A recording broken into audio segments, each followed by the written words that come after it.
across the realm, ready to fight once more for the glory and prosperity of their people. This particular village was home to two young Vikings, Vasker and Oddmar, destined for greatness by decree of the gods themselves.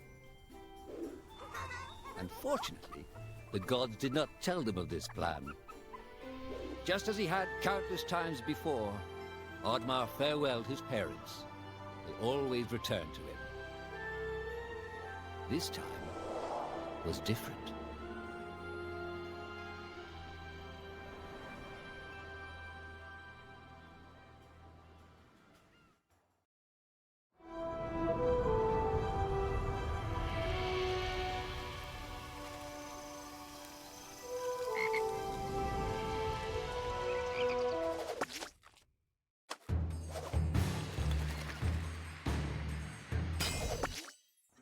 Years passed, and the Viking warriors continued on their pillaging voyages and grew ever richer.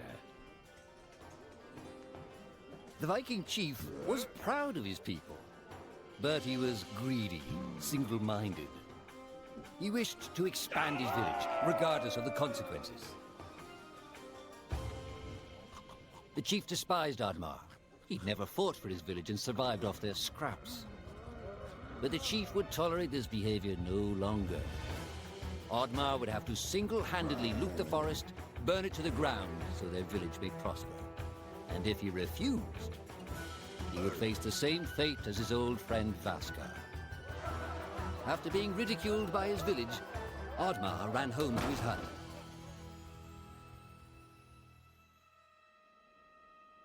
Oddmar felt hurt and lost. He loved his people, but he couldn't be what they wanted him to be. Perhaps he thought he wasn't a true Viking. Maybe some sleep would do him good. Oddmar couldn't believe his eyes. At his side was his long-lost friend Vasker. And in front of them stood the hallowed gates of Valhalla. "Wait!" cried Oddmar, as his old friend stepped into the light. In front of Oddmar appeared a strange apparition, a forest fairy. She condemned Oddmar's selfish ways and his squandered potential. He had let down those closest to him. He did not deserve a place in Valhalla. But she offered him a deal, a great power. If used correctly, perhaps he could earn his place in Valhalla, but at a price. Oddmar woke up with excitement. What a strange dream. It felt so real. And how did this pouch get here? Was this what he saw in his dream? He looked inside the bag. A mushroom?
Yoga!